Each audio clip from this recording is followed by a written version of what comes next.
Hello and welcome to another episode of the Fully Charged Show podcast. Today's guest is someone from finance rather than, say, automotive design or battery chemistry or a pundit. She works in helping finance things. So today's guest is a woman called Lauren Pamma. And she's the director of the Green Finance Institute. And the more I found out about that as we talked, the more interesting what she was doing it became. And I just want to say, in case you're thinking, oh, finance, that's going to be boring. No, it really isn't. It truly, truly is not boring in the least. The Green Finance Institute is Laura's particular remit is around transportation, green transportation, supporting the uptake of low carbon transportation across the panoply of human activities. So obviously fleets, which is where she comes from. She's got a background in fleets and fleet management, but also individuals, and also supporting charging infrastructure, developing battery technologies in this country, in the UK, to help do that. So it's a really wide-ranging and interesting conversation. As are all the episodes of the Fully Charged Show podcast. And, I just want to say right now, up at the tippity top, please do, if you haven't already, please do subscribe to it, either as on your audio downloadable app on your mobile device or on the tubes of you. And also we got all our live shows coming out. So we've got Fully Charged Farnborough coming up at the end of April, and then in May we've got Fully Charged in Harrogate, and we're really excited about both of them. We know there's going to be some amazing things on display there which we're not going to reveal till they actually appear, because they're things that I would not have expected. We managed to get some really exciting stuff, amazing people talking at the shows as well, which is really good. So all in all, that's the positive stuff. The negative stuff is it's the rest of the world and everything that's going on in it. But that's not what this show's about. This show's about the slightly more optimistic, realistic, feet on the ground, crunchy, granular, realistic, but optimistic view of the world. And I think that you'll get a dose of that from Laura and my conversation today. So please welcome to the Fully Charged Show podcast, the director of the Green Finance Institute, Lauren Pamma.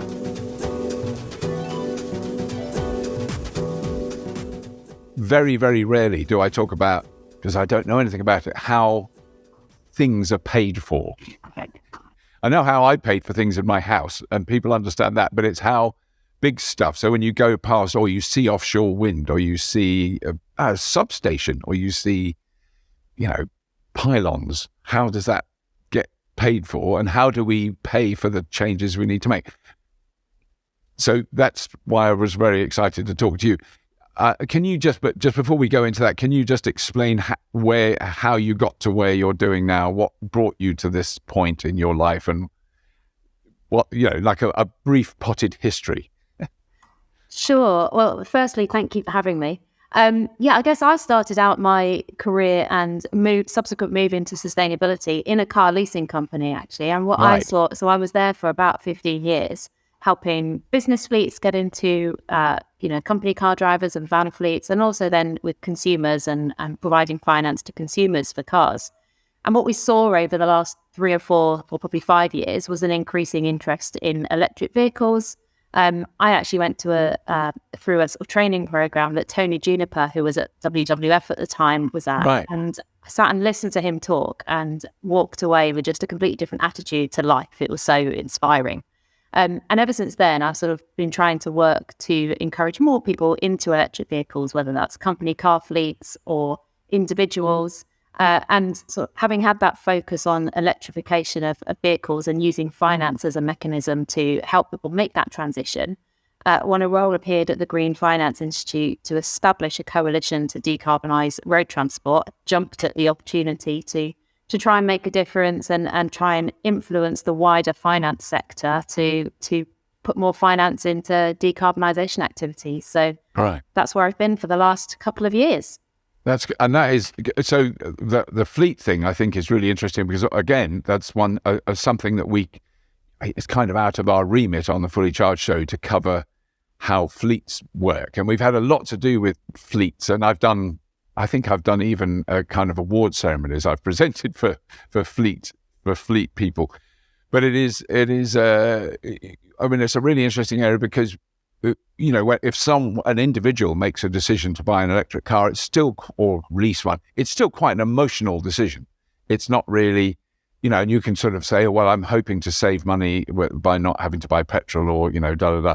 But actually, it's a kind of decision you make on a very personal level. Whereas a fleet manager, and I've met one or two of them, they don't make decisions on those. They've got spreadsheets. They do actual calculations and maths to work it out. So, I mean, in your experience in that area, I'm just really intrigued to find out if how those companies and those people who run fleets have their attitudes to electric vehicles changed. I know that there was a period of time, because I gave a talk to a load of fleet operators 10 years ago, and the general mood was fairly dismissive. But has that shifted? You're right. Cost is their number one focus, and actually that was probably the lead into the motorbike going past. I think that cost conversation was the lead in to go and talk to them about electrifying their fleets, because actually from a fleet perspective, with the changes to benefit in kind 3 years ago, total cost of ownership suddenly made an awful lot of sense. So you were seeing lower running costs, you were seeing lower fuel costs, obviously, and lower taxation costs. So, and that came through in lower employee NI, and obviously lower tax for the actual employee as well. So it was probably two things: cost, and also just the overall drive for corporates and their sustainability agenda. So I think whilst at first it was seen as a bit of a box ticking exercise, then they were showing the financials, then suddenly it made sense. And then I think in the last few years, actually people are doing it because it's the right thing to do. And I think they're increasingly seeing that their employees want that as well, and employees are pushing for things like salary sacrifice schemes and other mechanisms to get into electric vehicles, because they want to be driving around in cleaner vehicles, and they want to be having some of those cost savings that you see. So you're right, cost was key, and that definitely that probably came ahead of the environmental concerns that were being announced. Which I think in a sense, that's why I did it as well. It makes sense. I think once I understood, once I'd experienced enough time not buying petrol, I went, oh, this is cheaper. That was a fairly important driving force. But then what about van fleets? Because did you cover the areas like that, like sort of delivery vans and things like that? Yeah, we did. And I think that's where the cost case is slightly more difficult, and you've got added complications around things like payloads and specialist vehicles and having to kit out the inside of them to carry plumbing materials, or, you've got a cherry picker on the back that's got to lift someone up to fix a lamppost. So it's a harder conversation, but I think we are starting to see those people move over as well. Again, actually, because what you're seeing is that because they're having to report on their emissions, that's obviously a key way that they can reduce their emissions. Yeah. I think we're starting to see larger organizations put those into supplier contracts as well. So actually the supply chain becomes important, and what does your supply chain emissions look like? And if you're doing your deliveries in a zero emission van, obviously that's a big deal. So I think vans are a harder sell, but again, total cost of ownership for the right size van does make sense. We just need a wider supply, I think, of different sizes and types of vans that are suitable for different use cases. Yeah, I mean, that's a thing that's coming up, but I mean, we know about the developments there. I mean, yesterday, for the first time, when I was in Oxford, I saw 2 Ford Transit electric delivery vans, and they've only really come out fairly recently, and they were both owned by a company. I didn't notice what the names of the companies were. I think one was an electrician, but and they have a huge range in comparison with the very early vans that came out. Their range is very, very impressive. It's much about basically a bigger batteries. It's as simple as that. Yeah, and I think you're seeing companies like Mighty and British Gas ordering in bulk as well in terms of their vans, and they may well have a use case where actually they're going to someone's house, parking outside all day, popping into fixable. They're not necessarily doing great distances, so it's about finding the right van for the right use.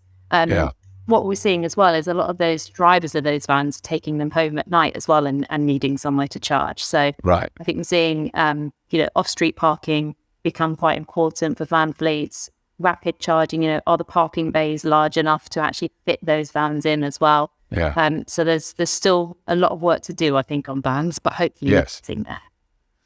And then you'll move to the Green Finance. So tell me what the Green Finance Institute is, because that's I don't know what it is. That's fine. We are a small but perfectly formed organisation, seed funded by government and started in 2019. We sit at the nexus of public and private finance. So our mission is to mobilise capital into particular sectors of the economy that need to decarbonise. So I lead our transport coalition.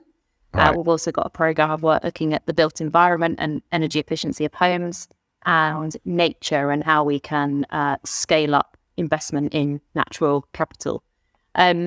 We also have a sort of another part of the business which looks at greening the finance sector. So we chair the UK's Green Taxonomy Advisory Group for government. We're also involved in the task force for nature-related financial disclosures.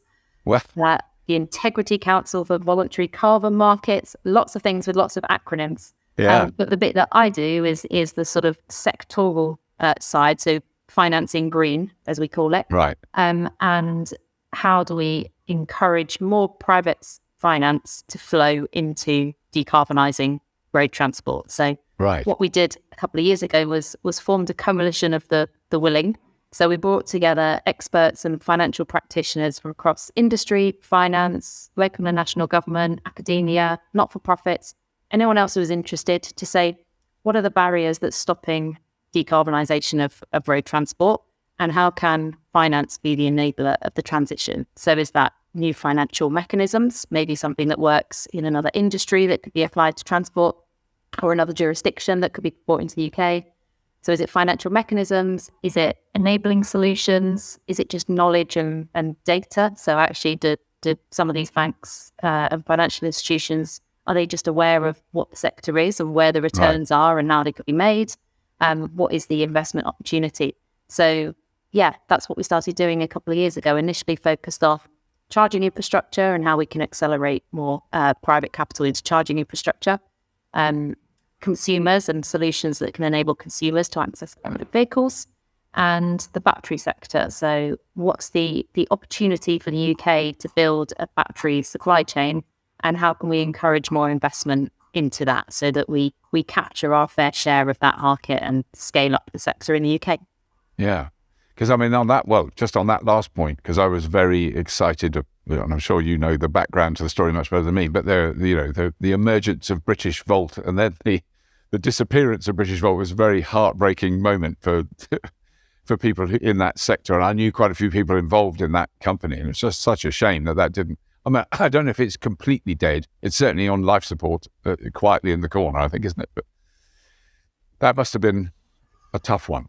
Yeah, I think it was, certainly for the individuals involved in that organisation. Yeah. And I think really for the sector as a whole, what it's done is make people a little bit nervous about the sector. But I think the point that we've been trying to make is that there's opportunities that aren't just focused around gigafactories. So, you've got people like Cornish Lithium who are looking at producing lithium in the UK. There's opportunities for, anode refining, and there's battery recycling opportunities as well. And we really need that supply chain to be built up actually that can support the gigafactories.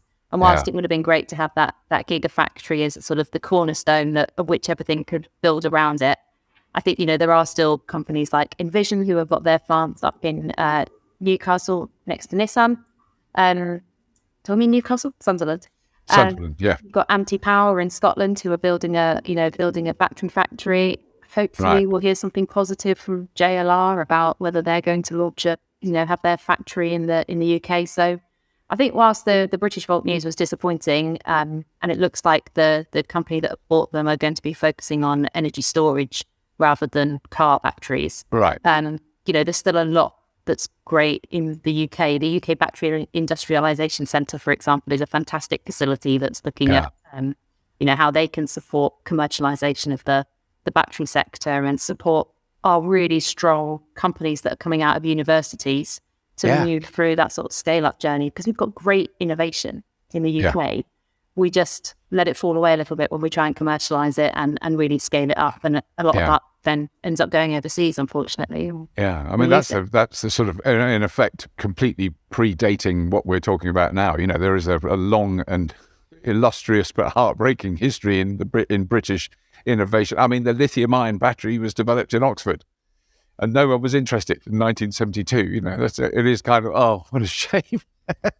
But you can't go back on. But I mean that is one thing I'm extremely aware of, is these incredible startup companies that develop new technologies, and then I mean some of them, you know, they've just sort of hanging on, and there are, as you say, there's companies all around the country. I met some people yesterday at the conference I was at who are developing a grid storage batteries. So and I don't think it was any of the ones you mentioned. I think they're still in their early stages, but and using completely different materials. So all those, you know, the criticisms, and quite rightly, of the difficulties of the materials we need to build the batteries we have now, I think are going to disappear, because one of the people who's developing weird new battery technology now in a university laboratory, one of them is going to work. I can't tell which one.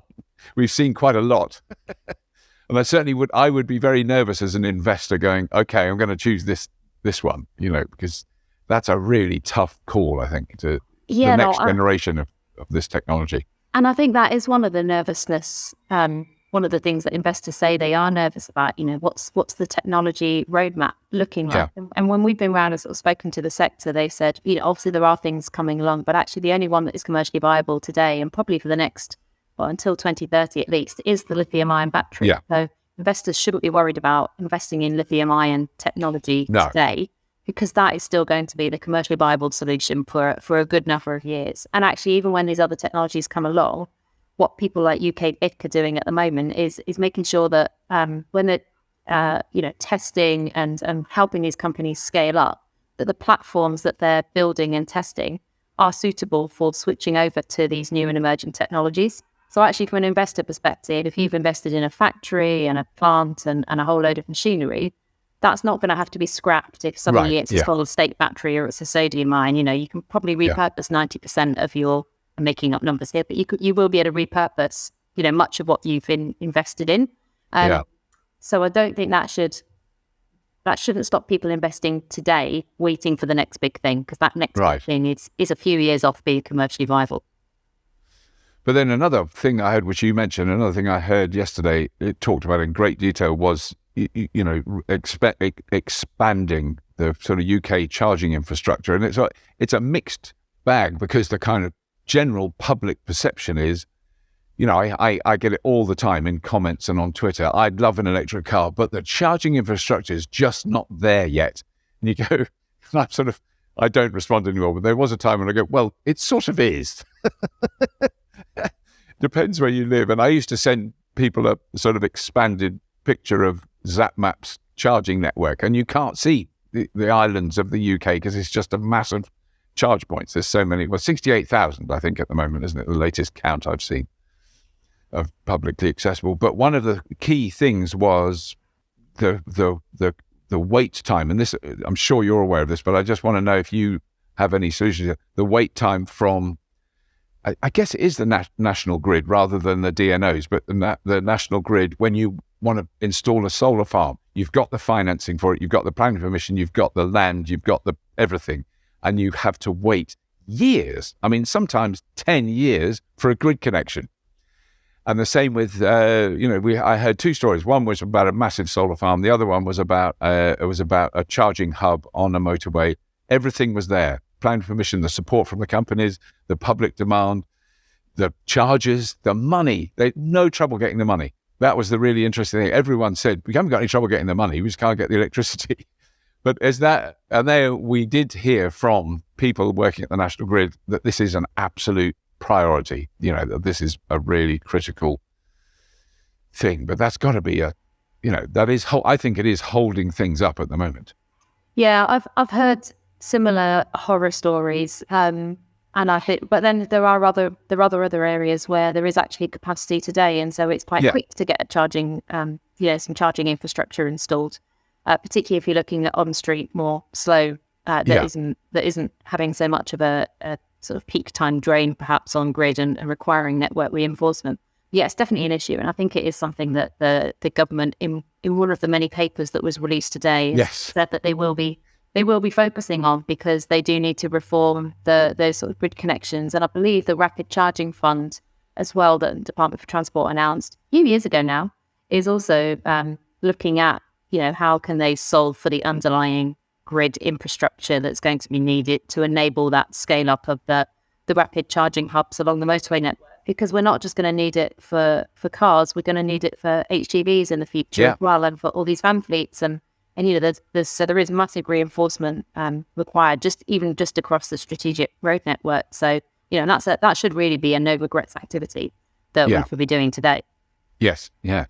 But then there's the other point that I always think is really important, that is, often is kind of unknown to people who have never driven an electric car, and that is charging your car while you're not using it. So that, there's got to be a quicker way of saying it, but it's called destination charging. But the very obvious example I've seen in the rest of the world is in Oslo, in Norway, as 728 parking spaces in a multi-story car park, and every single one had a Type 2 socket, and you had to pay for the parking, and it was not cheap. It wasn't being given away, but every single space had a charger, and that was a newly built. So even for them, it was a bit of an exception. A newly built car park near the airport, and that's where and it was full of electric cars, and they were all plugged in. Yeah, I always remember something that Chris Pateman-Jones at Connected Curb said a few years ago, and I wonder this comes down to how we talk about charging and charging speeds. And he said actually the quickest form of charging is the one where you pull up outside your house, you plug it into the charging post that's in the street, and you go to bed, and actually you've charged it. You've charged your car in seconds. That's actually faster than sitting at a rapid charging hub and waiting for it to charge, which I thought was a great way of looking at it. But you're right, people sort of focus on if I'm going to have to drive from here to Cornwall, sure, you've heard it many a time, it's going to take me hours because I've got to stop twice and stop for an hour. And I think if people just tried an EV and realised how far they went, and the fact that you are leaving your house effectively with a full tank of petrol every day, a lot of those concerns would just go away. But it's just this inherent nervousness with people because they've never driven an EV, and they've just sort of assumed that you need to plug it in and charge it every day. I used to charge mine, I think, once a week. And that was doing a 12-mile commute to work and back.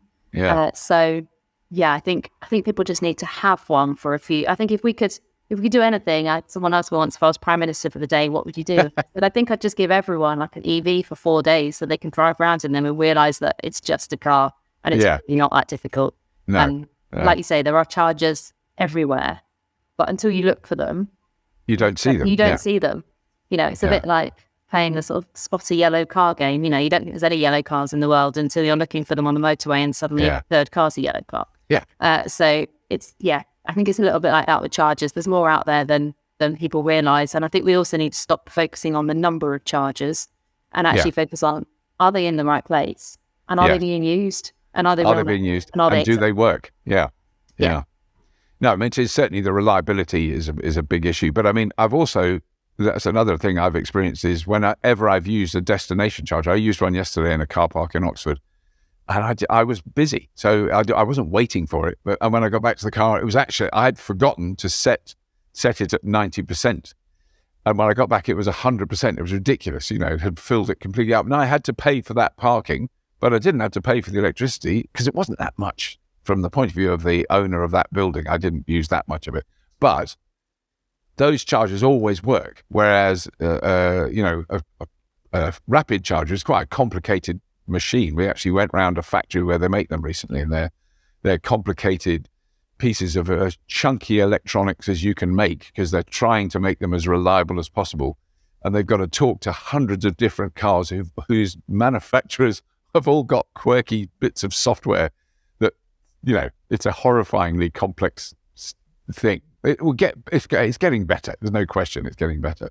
But I mean, I wonder if is there financing available or encouragement available for people for supermarkets or city councils who've got big car parks, or people who run car parks. Just every car park space just needs a charger in it, and that alone would make people, oh, I see, I leave it there all day. It's charging. When I come back, it's like park and rides. There are, I think, 3 rapid chargers in a park and ride outside Leicester that I went to once, and I went, what's the point of that? I'm going to be parking and riding at least 3 or 4 hours. I don't need a rapid charger. I need a 7-kilowatt one. Yeah.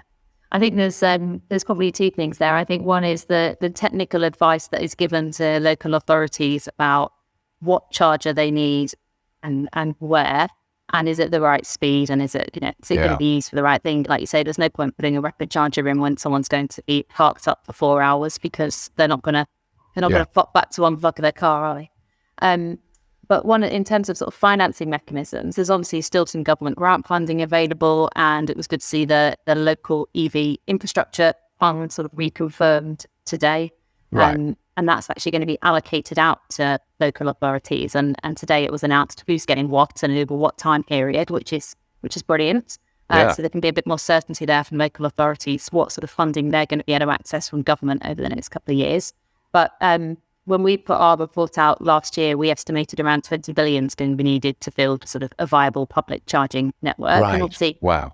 UK government can't pay for that and shouldn't pay for that. It doesn't pay for petrol stations. So there is definitely a need to crowd in more private investment. And we're starting to see some of that investment coming in, particularly where it's commercially viable today. So rapid charging hubs, strategic road network, that sort of where traffic flows are fairly certain. But what we need to do is make sure that we are also not leaving anyone behind in the transition. So how are we focusing on getting charging infrastructure installed where maybe even EV take-up isn't as advanced as in other areas, or perhaps it's more seasonal or more rural, and it, we just need to find a way of doing that. So one of the propositions that we're working on is a utilization-linked loan product. So providing finance to a charge point installer or potentially a local authority or a destination, a business who wants to put it in as a destination charger.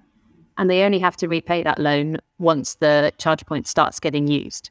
So it's then actually linked to the repayment of the loan is linked to the usage profile of the charger rather than to the repay it over a straight line basis. So that means that in the early months or year, if they put a charge point in and it's not used or it's not used very often, they're not having to sort of make that first year of loan repayment. They just have to repay the portion that's been used. So we see that as a way of de-risking investment in those sort of more rural areas or more seasonal areas, so that, if it's used a lot in May, June, July, then they can repay the loan in May, June and July and not have to worry so much about what they've got to pay back in January if nobody comes.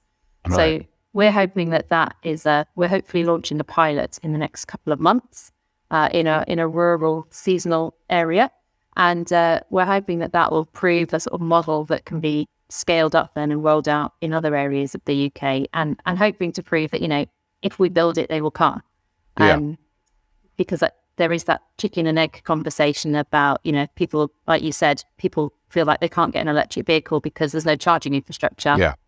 But people won't put the charging infrastructure in or won't finance it until they know that there's enough people in the area who are going to come and use that. So we're trying to sort of prove that, someone's got to lay an egg. And actually, if the egg is you put some charging infrastructure in, and you de-risk those early months with sort of utilization linked facility, and then you take it from there and see how it grows. Yeah. I mean, I think it's a so much better time to do that now. It was certainly one of the criticisms I had of sort of government intervention into electric vehicle charging. I'm talking 10 plus years ago, when I did a drive once from London to Edinburgh in a day to show that it could be done in a Nissan Leaf, and it could be done, but it was the most tedious and boring journey I think I've ever done. And why would you do it? You can catch a train much quicker. But but one of the things we noticed, particularly when we got further, sort of further north and out of the sort of motorway network a bit, was that the local authorities had got a rapid charger, but they literally put it behind the library in the car park where it's dark, next to the public loos that are closed at night. in the rain with no lights, and you just went, this is just, and there will have been, this is a thing I've banged on about too often, but there will have been at one time a picture in their local newspaper of the mayor of the town proudly standing by the thing, holding the charger in a Nissan Leaf, when no one has to hold the charger in. It stays in on its own, and those pictures eventually, and I've even experienced many times, journalists hassling me to stand by the car holding the charger. And I go, there's no point holding the charger. I have a long discussion. And I give up. You give up. You hold the charger. Take the picture. Yeah. So there are pictures of me in existence holding the damn charger. But that was clearly like the money was given to them, and really no one had a clue. What do we do with this? We're going to put a charger in. What do we charge? Oh, well, we might get an electric car in 2 years or something. It's a heartbreaking, because those facilities were basically money wasted, because they're never going to be used in any reasonable manner. But it does feel now like that's changed, simply because there's so many electric cars on the road, even in the areas where there's less of them. And you can tell, there's a hell of a lot in Scotland, and then there's a gap. It's a bit less in there. But actually, we were in Leeds a couple of weeks ago, full of Teslas. I couldn't believe how many Teslas there are going around Leeds. They're like Ford Mondeos now. They're just common as muck. But so there is that, if you run a hotel, for instance, and I've asked 2 hotels about this that I've stayed at, they had destination charges on their wall, and that they don't, it's only for patrons of the hotel. You've got to stay there to use them. They said they're always in use. They're always full. And that they know that they're going to have someone who drives an electric car staying every night of the year, that's kind of fairly good advert to put a few more in if you run a hotel or a cafe. Yeah, definitely. And I think you can now actually search on booking.com with an electric charger, and you can have that in there. So it's definitely becoming more common. Yeah. But so those at the moment, because that's why I'm sorry, that was a very long-winded way of saying that I think what you've suggested is a brilliantly good idea. But like a smaller cafe, on a roadside cafe or something, who's got a car park, could now apply for a funding to put charges in that they don't immediately have to pay back. So, because I can understand that if you're running a business and you're, particularly at the moment, it's been a bit dicey. If you can do that and then get charges in, that suddenly some posh bloke in a Tesla pulls up and has breakfast at your cafe, that's ka-ching. Exactly. And I think there's data out there to prove that actually, if you do need to, if you put a shop and you've got an electric car and they've pulled up outside and you're trying to charge, you stay for longer. I did it myself once at a service station. I needed to get a charge, and I deliberately walked around. I mean, you've probably seen the WH Smiths at the service stations. There's not an awful lot in there, but I walked around and I came out with a book I didn't need. I came out with some Christmas lights that I didn't need either. But I spent more money because I was convinced that the longer I stayed in there, the more charge I'd got. Yeah. And I think people are like that. They'll wander around, they'll sit and have another cup of coffee, and they'll do that just to get a few more miles, or certainly what it was like at the time. But yeah, what we're hoping to sort of prove with this pilot is exactly that you can de-risk those early months, and it will encourage, a cafe to maybe take that. We're a little bit far away from that right now. We need to prove the concept. We then need to find a lender who's willing to do this for consumers. At the moment, the solution that we're looking at, because of the lender that we're talking to, is more business focused. Right. We'd love someone to offer a similar solution to consumers. We'd absolutely love that. We just need to prove the concept first. But actually finding those lenders who are willing to do something a bit different is challenging because of the lack of data that's out there about how the existing charging infrastructure is being used. So it's something that the charge point operators very much keep to themselves in terms of, what does the usage look like? So I think if anything we can do to encourage clearer, sort of a more open sharing of data around, what does good look like? How much would we expect a charge point to be used? Is it 5% of its time? Does that return your investment? Actually, does it need to be used 20% of the time? That's very unclear to the majority of investors, unless they've already got an investment and they're seeing the data from their actual investment. That is really interesting, because I've heard anecdotally from people who run charging networks the usage is, it's always been much lower than I thought. Even if those chargers are busy over a year, it's like literally it's 2 or 3 visits a day is the kind, seems to be a lot on a rapid charger. You go, well, look at it. It's been ever since I've been here. It's been used. There's peak times and there's quiet times and all that usual stuff. But that is interesting that they don't share that data. I mean, they've only told me this. They didn't show me spreadsheets. But so that. But I can't quite. Yeah, but I can't quite see why they wouldn't want to share that. I'm sure there's really good reasons, but I think they claim it's commercially sensitive. Right. Commercially sensitive data about their business. I mean, we've spoken to some who have been a little bit more open with us and have given us some data, which has been really helpful actually in helping to get this project off the ground. So without naming those individuals, I would love to thank them for being as open as they were. And actually a couple of local authorities as well who were willing to share with us their data, anonymized, so they didn't tell us where exactly the charge points were. But, they were able to say, well, actually in a rural location on the outskirts of town, we've seen this in a more central location. And that was also really helpful. One of the councils, interestingly, said that one of the things that they'd noticed was it was actually the charge points that were in the least affluent areas that they were seeing the highest utilisation at. And it's because they were people who were typically bringing vans home overnight for their work and having to charge them outside their house because they don't have off-street parking.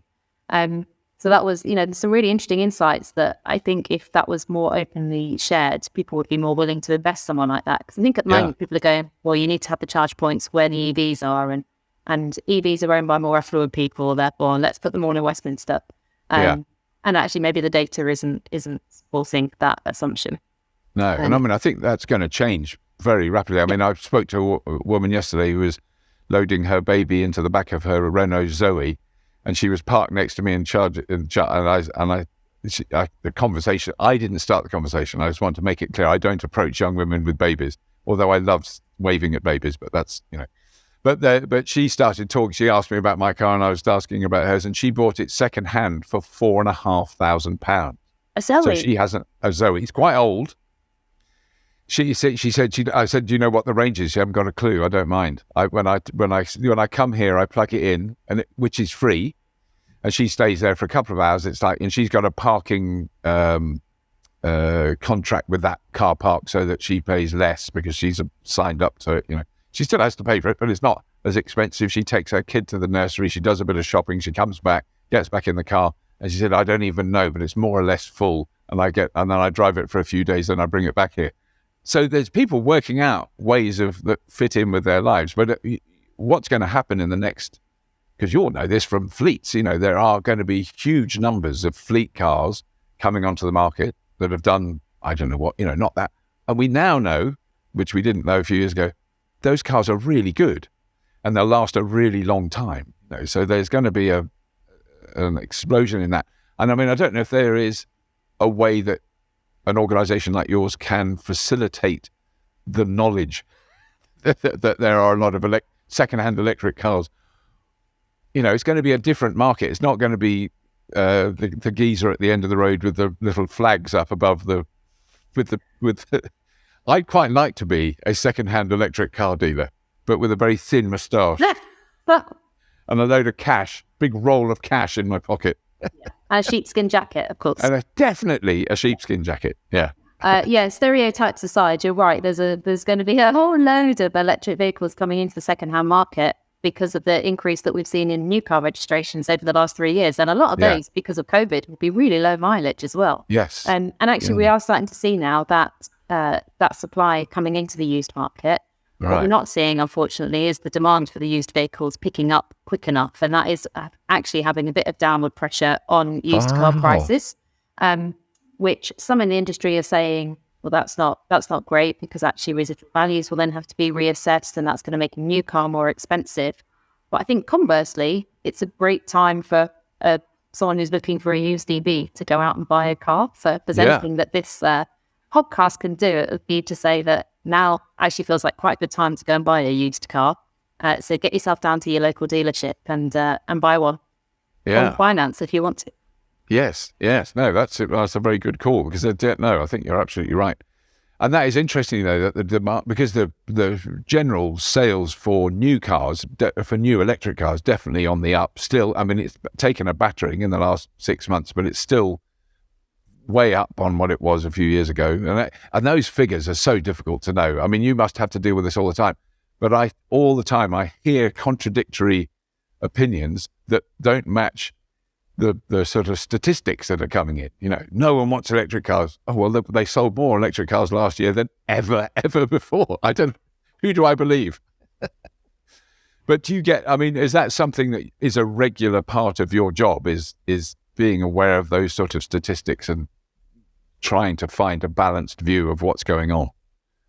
Yeah, we definitely do quite a bit, sort of trying to keep abreast of the market and what's going on, because the volumes and then the values have a big impact on the cost of finance, on the total cost of ownership, on sort of consumer demand as well. And actually, if the consumer demand isn't there, are the dealers turning up to the auctions and buying the cars? If they're not turning up in big enough numbers and buying the cars and having them even available to stock because they're nervous about there not being the demand, then actually are the customers who might be walking in looking for a car, even seeing them on the shop floor. Right. So there's a lot of moving parts, I think, involved in used vehicles, but I think more needs to be done to get over the benefits of an EV to people. So if total cost of ownership, there's lower running costs, the reliability of the battery. So one of the things that I know the Office for Zero Emission Vehicles are really keen on facilitating is a battery health certificate. So sort of mandatory certificate that you could slap on the windscreen of a used car at a dealership to say, this battery is still 99% okay. Because I think the problem is, or one of the nervousnesses, and actually this is probably my nervousness a few years ago, and why I would have gone for a new EV over a used one, is your iPhone experience, where after 2.5 years your battery suddenly goes to nothing because they want you to buy a new one. And I think we haven't seen that in used EVs. Certainly all the data so far seems to be suggesting, as you said before, the longevity of the batteries is holding up much more than expected. Anyone expected, yeah. And most of them are I think they're all covered by an 8-year or 100,000 mile warranty. There'll be innovations that mean you can replace parts of batteries and specific cells rather than entire batteries. And even then, the average mileage, like your lady that you met the other day, the average mileage for most people is much lower than they expect. And I think once people have been through that sort of ownership cycle of having a car with a 300 or 400 mile range and actually realise that they only charge it once a fortnight and it's not such a big deal, I do think that people will be happier with shorter range vehicles, and therefore more likely to be happy with a used one, because actually you realise that it's probably once or twice a year that you do a journey that's over 100 miles for the vast majority of the UK population. Yeah. And I think that's the other change that's going now, is that when I first had an electric car, a car with not very good range had a range of like 50 or 60 miles, like my old Nissan Leaf. And I would agree, that is not very good range. But now a car with low range is 150 to 200 miles. That is the reality of it. The batteries are bigger, they're more energy dense for a start. It's all those little side things that kind of happen in the background that we're kind of maybe not aware of, the general public aren't aware of. But the cost of the batteries and the energy density of the batteries has changed since 2010 dramatically. That's a thing that's it has hard. And I think actually one of the other things that consumers often say, and this feels like a sort of barrier that they deliberately put up to try and avoid having to make the change, is the sustainability of the batteries and where the raw materials are coming from. So again, what more can we do to be telling consumers about the sustainability of the battery and the process? Because they seem to forget that when you're manufacturing a standard car, you still need to manufacture the steel and make the engine and dig up the oil and burn the oil to power the factories that are making it. So one of the other things that we're supporting is the work of the Global Battery Alliance, who are developing a battery passport. And that would be a sort of digital twin of the physical battery. So like a QR code that you can effectively scan with your phone, and it will tell you right the way back to the start what the greenhouse gas emissions are associated with manufacturing that battery, and also the human rights associated with it as well. So you'll be able to see the traceability of the raw materials, where they've come from, understand the sort of how ethically sourced they have been. Right. So that would be great. And I think also the point that then batteries and batteries being recycled and how we can scale up the efficiency of recycling battery raw materials and making sure that, if those raw materials are going back into new batteries so that people don't have to worry about the Earth running out of lithium or the critical minerals that are being used in car batteries, our phones and laptops and everything else that they're used in today. Yeah. But I mean, that is such good news and such a brilliant idea. And I really hope that comes off. And that whole idea, and I think this is what we've got to take advantage of with this change in our technology, because we're not going to see a QR code on a petrol pump that tells you exactly where that petrol comes from, how much cobalt was used to remove the sulfur in it, i.e. a lot, how much electricity was used to refine it, how much crude oil was used to power the ship that brought it here. I mean, that's one of my favorite / most horrendous statistics is 40% of international shipping is to move oil, 40%. And which if you could do miles per gallon in ships, and I only know this because I've done these weird programs where I go on a big ship and ask how much fuel it burns. The biggest container ship uses 60%. The biggest container ship. These are half a mile long. These are so big you can't even imagine. They use 60% of the bunker fuel that an oil tanker uses, because an oil tanker is so heavy it's really low in the water when it's full of oil, and it has to push more water out of the way. It's not that hard to understand, and it uses more fuel per nautical mile than any other form of shipping. Doesn't matter what it is. It's coal and oil, and even coal is lighter than oil. Oil is incredibly, because it's very dense. Crude oil when you bring it in, and I've seen those ships come into the docks at Pembroke docks, and you just go, that is big. That's got a lot of stuff in it. Yeah, which we're going to burn once. Well, yeah, I know, and I think people forget that, don't they? And actually, the UK, has done some great stuff on greening our grid. There's some halls where more than 50% of our energy is coming from solar and wind, and you just that's phenomenal.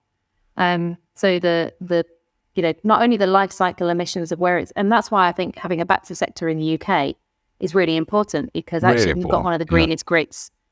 So the greener the grid is involved in producing that battery, the lower the emissions, the life cycle emissions of that car. And if we're creating the electricity to power the car from green sources, again, our emissions are truly zero at the tailpipe. So there's a lot of stuff going on. The Global Battery Alliance did actually launch its sort of proof of concept at Davos earlier this year. So there's already a first draft of it out there, and to see what that looks like as we carry through. It's got a lot of the battery manufacturers and some of the auto OEMs as well as part of that alliance, developing what that looks like. So we have, one good standard going forward. No, that's something I'm definitely. Well, if I can find links to that, I'll put them in the show notes. I'm sure there are. I feel ashamed that I hadn't heard about the Global Battery Alliance, so I'm very grateful for your information on that. But there was one last question I wanted to ask you, which is now, it's so annoying. This is the thing that you won't experience this for many years, but it happens when you get old. Trust me, man. It's all right. It happens when you have a child as well. Well, yes. Yeah. Well, I have had 2 of them, and it didn't affect me quite the same way as my wife, but it definitely had I used to have thick, dark hair. I'll just say that. No, I do. It is a thing. Just because we have a very international audience, listening, both listening to the podcast and watching the show. We're only about a third of our audience is in the UK. The rest is overseas. But I think everything you've been talking about is fairly universal. But I do think it's worth saying, and that was something I had sort of, more conversations about yesterday. How the good things that are happening in the UK in terms of electric vehicles, renewable energy. I mean, those 2 things, if nothing else. I think we've got some other problems, apparently, in our country. I don't want to bring anything up, but, we've been going through a difficult patch, I think. But those things have seemed to be consistently, we're ahead of so many other countries, even in Europe, we're ahead in the United States, in Australia, we're not China or Norway, but pretty much everywhere else, we're right out there. And it's an easy thing to forget. I forget, and I sort of go, this wretched country, and there's no battery factories here. Why isn't JLR just making electric cars? I'll stick with that. Why are they still making diesel bloody Discoveries? But that's just, and Defenders. Anyway. but we are doing amazing things. We have amazing innovations, and that must be I'm trying to look for a fulfilling end segment. The stuff that you're doing that is exciting and positive and optimistic, and you're presumably is seeing a lot of that throughout the whole of your organization, not just automotive. Definitely. And I think, London's also a world-leading centre for green finance. And right. So we're doing some great stuff. Actually, I guess as a note of optimism, in the green finance strategy that was announced today, the government actually committed to working with us to look at blended finance solutions. So we've been having some conversations with them about how they can use their money more smartly to crowd in more private capital, specifically around the battery sector and scaling that up, and also talking to them about utilisation linked loans as well, and whether there's any sort of potential way that they can use their grant money to guarantee utilisation rather than using it as just giving it out as grants. Right. So they've committed to work with us in the future, which is really exciting. So we're hoping that we'll be able to do some good stuff with them. And also, we're actually taking GFI into Europe. So we're just about to open in Spain and in Denmark, and right. Oh, fantastic. Really keen to sort of expand into other jurisdictions as well, particularly with a transport focus as well, I guess. So right. Yeah, there's exciting times ahead. I think very good. We are, we're behind where we need to be, but I think there's optimism. Yeah. And we just all need to collaborate, and hopefully we'll get there. Share our data. Share our data. Yes. No, that is very, very good to hear. That was, very finally, one of the things, a repeated thing that I heard yesterday at this conference I attended was there's plenty, it just sounds wrong in the current climate, but there's plenty of money to be invested. Like there's no shortage of money that people want to invest it, and it's often other bits of grit in the gears that are stopping that investment happening. But that's, it was a surprise to me when people said, we got the money. The money's the least of the problems. We've got the money and the technology. We just haven't got the bit of wire joined to the other bit of wire that we need, or whatever it is. Exactly. It's about how you connect the capital to the projects, the right capital to the right projects, and what the shape of that money looks like. So there's plenty of investors with deep pockets who are really interested in this sector. It is just things like lack of knowledge, lack of data, so uncertainty, holding it back from actually being directed into the right projects. But I guess the one final thing I was really pleased to see in all of the announcements that came out today around green finance and around net zero was that we're not backing down on the 2030 commitment to phase out diesel and petrol cars. So that sends a really strong signal to investors that the only way is up, to quote Yes. So that was really encouraging. So, that should give investors a lot more certainty that the trajectory is going one way. Their investments are in an area where they're not going to be left with stranded assets. Yeah. We're not suddenly backing away from charging infrastructure. So there really is some positivity there.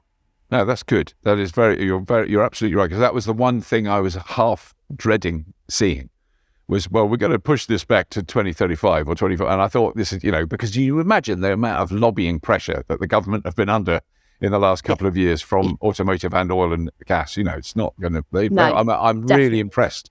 Really impressed that they've stuck to that. I am. We've been saying, that sent such a strong signal to investors. Yeah. It'd be disastrous if you backed away from that. So it does sound, and I think, good. Most people have been saying the same thing. So it does sound like they've listened to us, which is great. Lauren, it's been very good talking to you and very good to get some inside facts on what's really going on, as opposed to sometimes my slightly fluffy dream world fantasies. Everybody wants an electric car. It's all going to be amazing. What you're dealing with is the actual sort of nuts and bolts, bricks and mortar, actual stuff. But we need people like you bringing that positivity and making sure that consumers do want these electric vehicles. Yes. There's enough negative press about it. So there is plenty of negative press. There. It's nice to have you out there flying the flag for us all, I think. Well, I really hope you enjoyed that. Please do subscribe to the show, as I said earlier on, and check out anything you want to know about the Fully Charged Show is on fullycharged.show. It's quite an easy web page to remember, not that hard. All the stuff about the live shows, all our blogs, all the episodes that we've ever done are all linked to there, and lots of really interesting things written by other people, not me, proper people who know what they're talking about. But that's it. As always, if you have been, thank you for watching.